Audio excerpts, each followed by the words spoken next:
مساء الخير.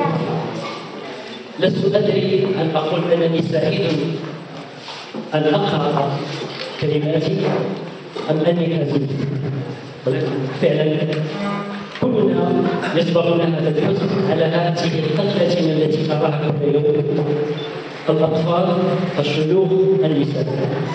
أحمل لكم قصة أحمد وهو يشهد وفاة والده. وأحمد نسخة لكل أطفال فلسطين وليس غزة. غزة في عيون أحمد. نام ليل في عيون أحمد، وخطواته ما زالت تتحسس النور في غروب صباح هادئ.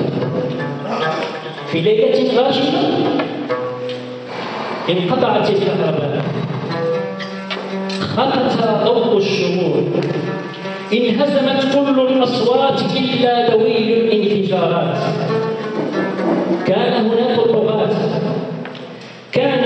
الطغاة يدكون البيت على رؤوس أهله دكا. تصيح كل الأصوات مذعورة، يختفي صوت واحد دون حشرة. أحمد يعرف الضمان، يعرف الموت، يعيش القتل لعبة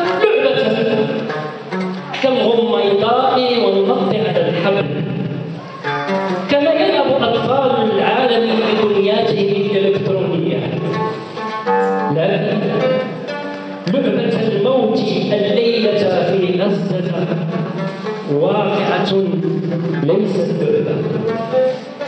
أحمد عاش المحرقة بقلبه، أشعلوا حقدهم على أحلامه يهود كالدوالي. صاح وحده والعرب لم تصح، ما استفاقت من شحير تمعن النظر في الحصار. هي لوحة لهواة التصوير. سلام لك أحمد، لن تنجيك أشعاري، فهل تقبل اعتباري؟ لن تنجيك أشعاري، فهل تقبل اعتباري؟ لا تصدق بعد اليوم أنشودة بلاد العرب حرة. لا شام مستريح، ولا عراق مستقر، ولا أقصى في أمان. وتستمر لعبة الموت. أحمد يصيح: مات والدي، مات. قم أبا أحمد، قد شاء ناسف الروح بمسك الجنة ينهي الحياة. أنا أشمه بحطام البيت، أشمه معطرا كل الأرجاء. جاءت الملائكة تسبح لله بحمد المولى، ترش بيتنا بعطور الأنبياء. إن حملوك والدي على النعش، سأحتفظ ببسمتك على شفاهي، وسأغتسل بنور جبينك كل صباح ومساء. حقا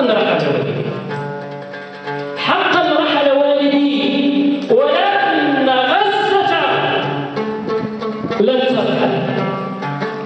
ستبقى شوكة في حلقومكم أيها الطغاة، وسكينا طاعنة في صدوركم أيها الجنات، وإبرة واخزة عيون من أرادوا انهتاري. إخوتي في العروبة والإسلام، هي غزة لي ولهم جميع.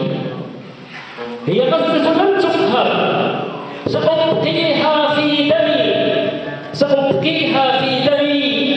أنا أحمد الغزاوي، أنا أحمد الغزاوي، وأنا إرث الإسلام، ومن فلسطينيتي لا أخجل، ومن عروبتكم أنا خجلان. وشكرا.